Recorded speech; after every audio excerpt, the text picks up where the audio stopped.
Finalmente, irmãos, vos rogamos e exortamos no Senhor Jesus, que assim como recebestes de nós, de que maneira convém andar e agradar a Deus, assim andai, para que abundeis cada vez mais.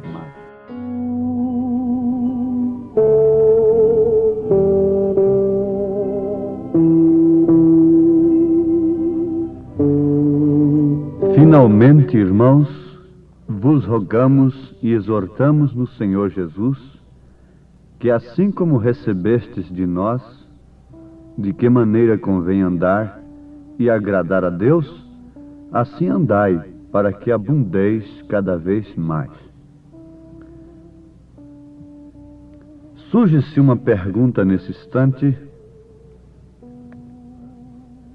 nos corações daqueles que querem de fato agradar a Deus. O que hei de fazer? O que tenho de fazer para agradar a Deus? A Bíblia responde. A palavra de Deus nos responde. O próprio Deus nos responde. De que maneira convém andar e agradar a Deus? O apóstolo, na sua primeira carta aos Tessalonicenses, capítulo 4, versículo 1, onde acabamos de ler, está declarando para nós que nas suas cartas nós encontramos esta maneira, se é que de fato desejamos andar, viver e andar de uma forma que agrada a Deus. Agora, meus ouvintes, irmãos amados, vamos voltar o nosso pensamento com humildade para Deus, relacionando-os, se referindo a pensamentos, relacionando-os com as Escrituras. O salmista diz no Salmo 1 que o justo não anda segundo o conselho dos ímpios. Quer dizer que, indubitavelmente, existem os ímpios, sem dúvida alguma. E o ímpio é aquele que não teme a Deus, é que é infiel, que desconhece a palavra de Deus, desconhece a Deus, não respeita a Deus, e por isso vive desordenadamente em relação a Deus, mesmo estando bem ordenado em relação ao mundo, às ordens sociais do mundo.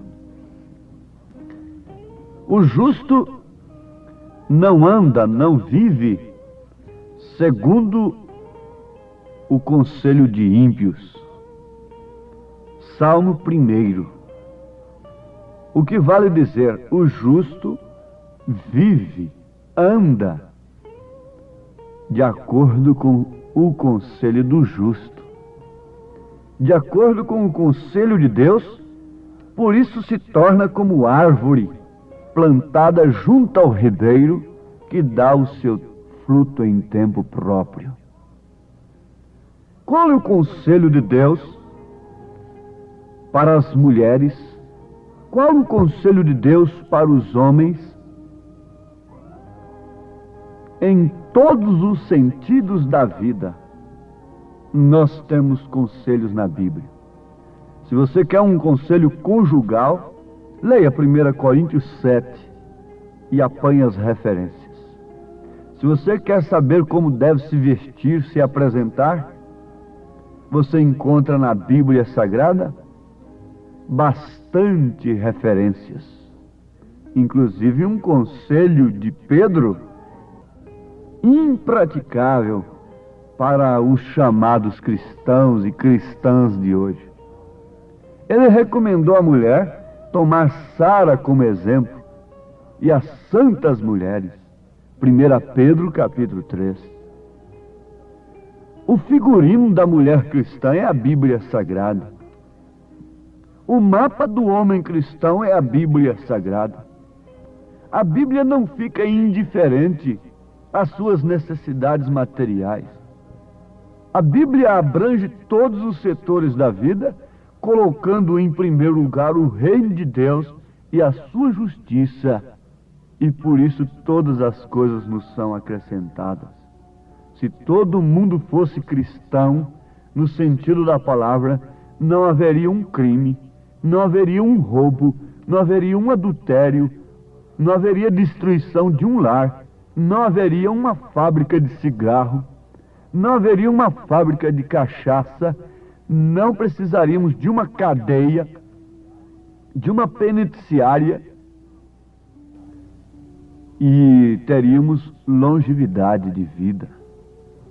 Quer dizer, teríamos vida longa, porque honraríamos aos pais e às mães, que por sua vez honram a Deus. E há um primeiro mandamento com promessa: honra o teu pai e a tua mãe. Porque esse é um mandamento com promessa de quê? De ter vida longa. Vida longa.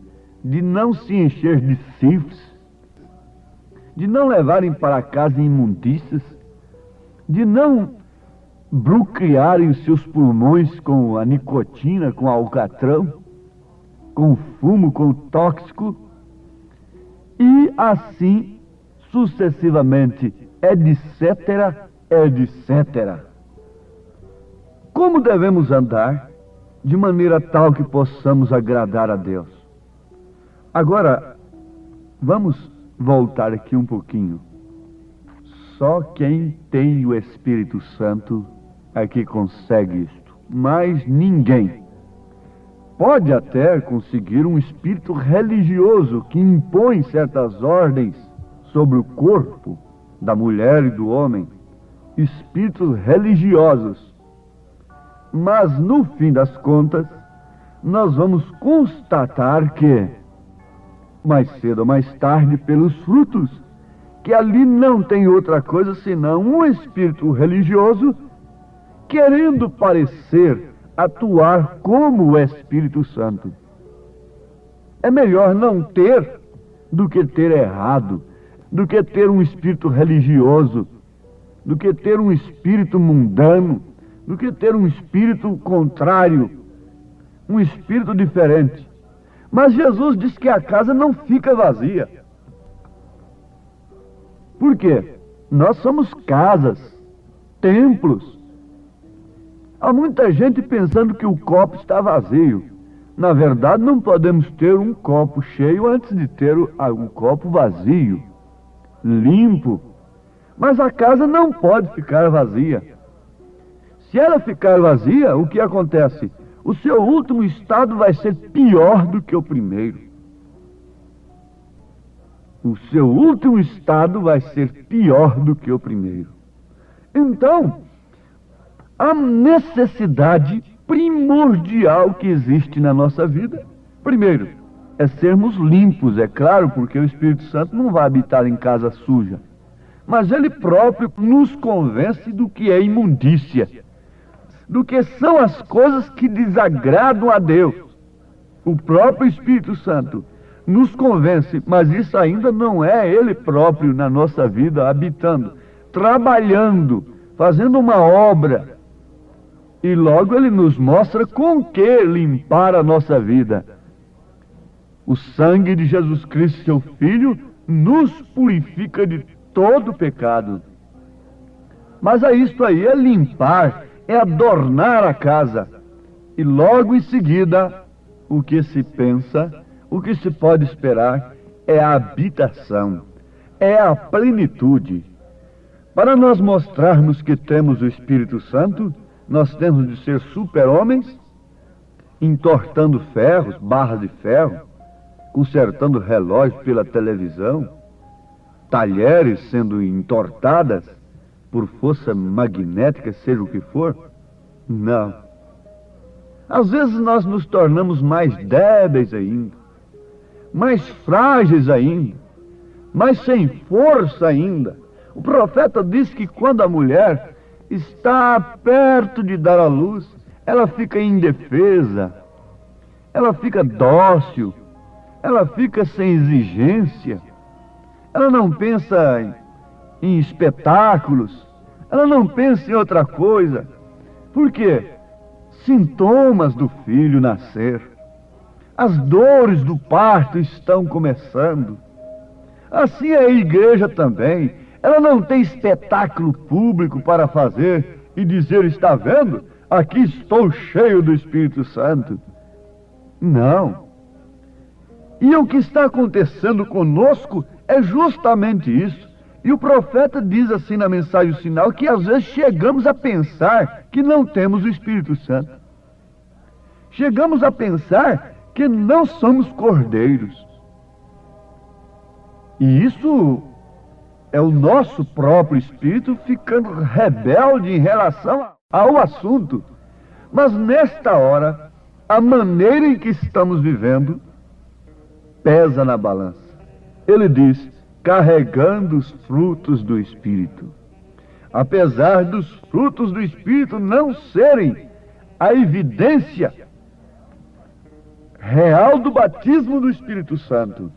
Na mensagem Perguntas e Respostas, alguém perguntou ao profeta: irmão Branham, qual é a evidência que verdadeiramente uma pessoa esteja cheia do Espírito Santo? Então ele responde, São João capítulo 14, versículo 26. Jesus disse: quando vier o Espírito Santo, vem, ele vos ensinará coisas que virão. Ele será aquele que aperfeiçoará a obra de Cristo no seu corpo, é claro. O feito pelo homem não o fará, de maneira alguma. É a palavra, é o Espírito Santo. Ele é a palavra. Quando ele vier, o Espírito Santo se identificará em você com a Escritura. E esse é o verdadeiro sinal de que em ti está o Espírito Santo, porquanto ele é a palavra. Este é o verdadeiro sinal de que em ti está o Espírito Santo, porquanto ele é a palavra. Mas o profeta continua. Agora veja, se falar em línguas, não. Apenas quero perguntar-lhes isso. Jesus disse que quando viesse o Espírito Santo, que faria ele? Que vocês falariam em línguas? Que vocês saltariam de um lado para o outro, gritariam, sairiam curando os doentes? Mesmo antes do Pentecostes, os apóstolos curaram enfermos e expulsaram demônios. Notemos isto, irmãos. Então, o que Jesus disse? É que o Espírito Santo identificaria o crente com as Escrituras. Que o Espírito Santo identificaria o crente com as Escrituras. Na mensagem Cisternas Rotas, Deus mostrou para ele em uma visão que não era evidência nem dos próprios frutos, o amor, mas sim tomar a palavra, receber a palavra. E esse é o sinal de que você tem o Espírito Santo. Agora, certo, receber a palavra não apenas na cabeça, porque muitos recebem. Nós estamos sempre advertindo isso. O assunto está como viver de maneira tal que eu possa agradar a Deus. Na mensagem Sétimo Selo, ele diz que nós não temos que fazer outra coisa senão vivermos vidas puras, honestas, que honrem a Cristo. Isto quer dizer em quaisquer circunstâncias, quer seja na doença, quer seja na dor. Se orou, foi curado, glória a Deus. Se não foi curado, você vai crer que Jesus cura? O profeta disse que isso é uma coisa entre Deus e o paciente. O pregador só pode fazer uma coisa, orar. Mas a questão de curar é Deus, está agora entre Deus e o enfermo. Mas o verdadeiro crente morre dizendo que pelas pisaduras de Jesus ele foi sarado. Porque a fé do cristão que tem o Espírito Santo, apesar de que não existe cristão sem o Espírito Santo, a fé do cristão é ainda enfrentando a morte, vendo a morte diante de si e dizendo que Jesus Cristo lhe curou. Ele levou sobre si as nossas enfermidades, porque a fé do cristão é em toda a palavra, é a palavra completa. Então a morte diz, você vai ser apodrecido na sepultura. O cristão responde, ele me ressuscitará. Não importa o tempo que eu vou ficar, mas ele me ressuscitará. Agora, isto vai infundindo em nós a maneira em que devemos viver. O apóstolo São Paulo estava preso nisso, o profeta está preso nisso. Ele disse, você canta, salta, glorifica a Deus. E lá fora tem uma vida que condiz, uma vida digna do evangelho que você professa crer, então está bem. Nenhuma vez Deus dispensa os frutos. O próprio Jesus disse que pelos frutos conhecereis as árvores. E o irmão Branham disse, respondendo uma pergunta que estava na mente das pessoas, veja quem era você ontem e veja quem é você hoje. Agora, sempre amanhã você tem que ver quem era você hoje, para você nunca estar acomodado. Amanhã eu tenho que ver alguma coisa que eu não deveria ser hoje e estar em pleno processo cristão. Como o mundo está sendo assolado, aumentando em devassidão, se fazendo imundo mais, então também essa ordem opera com a igreja noiva. Cada dia que passa, o filho vai tomando forma nela, como a mulher que estava gestante de 1 mês, depois de 2 meses, 3 meses, 4 meses, 5 meses, por último ela não pode ocultar mais ao mundo, a ninguém, que ela está gestante, e vai indo assim até dar à luz ao filho. Quem é santo, seja santo ainda mais. Cada dia mais o Espírito Santo vai se manifestando em sua vida, operando segurança, e aquele crente agrada a Deus, porque é Cristo nele, Cristo em vós é o mistério. Vamos orar pedindo a Deus para selar este assunto? Ó Deus bendito, sela com teu Santo Espírito este assunto tão maravilhoso e tão gostoso para os teus filhos.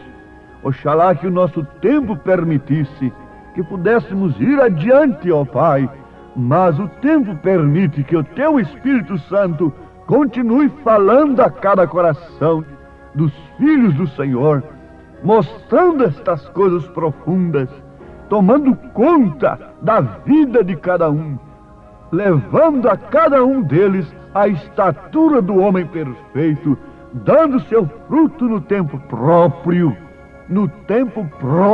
Senhor. Em nome de Jesus Cristo, nós te suplicamos e agradecemos estas bênçãos. Amém, Senhor. Amém.